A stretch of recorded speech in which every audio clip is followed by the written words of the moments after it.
கிறிஸ்துவிலே மிகவும் பிரியமானவர்களே, 27/11/2024 உங்களை சந்திப்பதிலே மகிழ்ச்சி அடைகிறேன். வாருங்கள், ஒரு நிமிடம் நாம் ஜெபிப்போம். அன்பு தகப்பனே, இன்றைக்கு என்னுடைய பாதுகாப்புக்காய் ஜெபிக்கும்படி என் தேவனுடைய சமூகத்தில் வருகிறேன். என் தேவனுடைய நிறைவும் அன்பும் ஆசீர்வாதம் விடுதலும் இவருடைய வாழ்க்கையிலிருந்து செயல்படும்படி நீர் செய்தல்படியாக ஜெபிக்கிறேன். எல்லா பல்லாப்பு நாசமாச வேலைக்கு வர நீங்கள் பாதுகாத்துக் கொள்ளுங்கப்பா. உங்களுடைய கரம் இவரோடு இந்த அற்புதத்தை செய்வதாக உங்களுடைய நிறைவானது இவருடைய வாழ்க்கையில் இருக்கட்டும் அப்பா. உங்களுடைய கிருபைக்குள்ளாக எப்போதும் இவரை நீர் நடத்தும்படி ஜெபிக்கிறேன். செல்லக்கூடிய இடத்துலலாம் ஜெயத்தை கொடுங்க. இயேசு கிறிஸ்து சிந்தின பரிசுத்த ரத்தத்தை இவர் மீதும் ஒரு குடும்பத்தின் மீதும் ஒரு செய்கிற சகல காரியத்தின் மீது பூசுகிறேன். ஆகவே இந்த நாள் முழுவதும் மகிமையின் ஆசீர்வாதம் இவரோடு இருப்பதாக.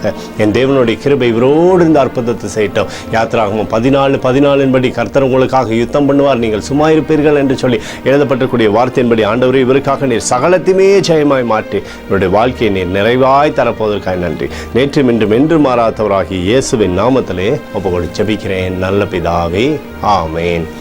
பிரியமான ஜெப பங்காளரே, ஒரு நிமிடம் நம்ம இந்திய தேசத்திற்காகவும் ஜெபிப்போம். அன்பு தகப்பனே, 27/11/2024 தேசத்தின் நன்மைக்காய் ஜெபிக்கும்படியாய் உம்முடைய சமூகத்தில் வருகிறேனப்பா. இந்திய தேசத்தை நீங்கள் ஆசீர்வதிக்கும்படியாய் ஜெபிக்கிறேன். ஆசீர்வதிங்க.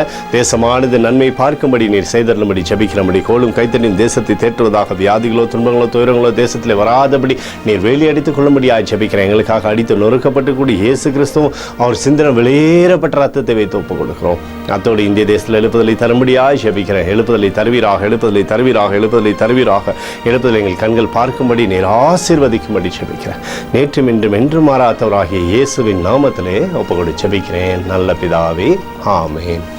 பிரியமான ஜெப பங்காளரே, ஆண்டவர் நம்மளுடைய ஜெபத்தை கேட்டிருக்கிறார். இந்த நாள் முழுவதும் கர்த்தராகிய இயேசு கிறிஸ்துக்குள் நீங்கள் வளரும்படி உங்களை வாழ்த்தி ஆசீர்வதிக்கிறேன். ஆமேன்.